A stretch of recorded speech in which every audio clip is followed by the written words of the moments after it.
Hello সবাইকে, আজ তোমাদের সাথে শেয়ার করব ছোট্ট একটা মিনি ব্লগ, তার সাথে সাথে খাই খাই ভিডিও। তো ফার্স্টেই আমার ফ্রেন্ডের সাথে দেখা হয়ে গেছিলো। আমি যাচ্ছিলাম আমার মার সাথে ভালো মতোই, ও আমাকে টেনে টেনে ওর বাড়ি নিয়ে গেল।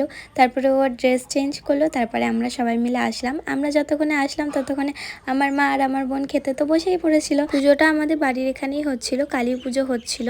তো এখানে কফি পকোড়া সবই ছিল, তো আমি জাস্ট কফিটাই খেয়েছিলাম, পকোড়াটা খাইনি। তারপরে মায়ের মন্দির থেকে দর্শন করে তারপরে আমরা চলে গেছিলাম খেতে।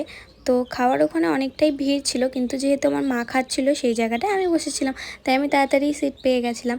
তারপরে আমরা দুজন মিলে খেতে বসেছিলাম। আর খেতে বসা মানে বসা, এত লেভেলের কাউতালি যে কি বলবো, মানে এ ওর থালা থেকে খাচ্ছে তো ও ওর থালা থেকে খাচ্ছে।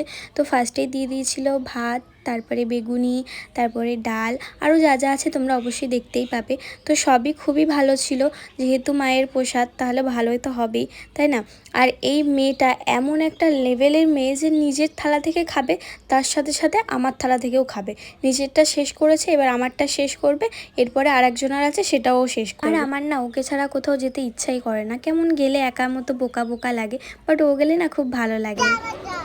নিজেরটা শেষ করে আমারটা শেষ করেছে, নিজেরটাও শেষ করেছে, আমারটাও শেষ করে, আর লোকের কাছে খাচ্ছে। জাস্ট কি লেভেলের অসভ্য ছ্যাচরা মানুষ হলে যে এরকম করে। তো আমাদের পুরো খাওয়া টাওয়া ডান। তো ভিডিওটা কেমন লাগলো অবশ্যই কমেন্টে জানিও। দেখা হচ্ছে আরও একটা ভিডিওতে। টাটা।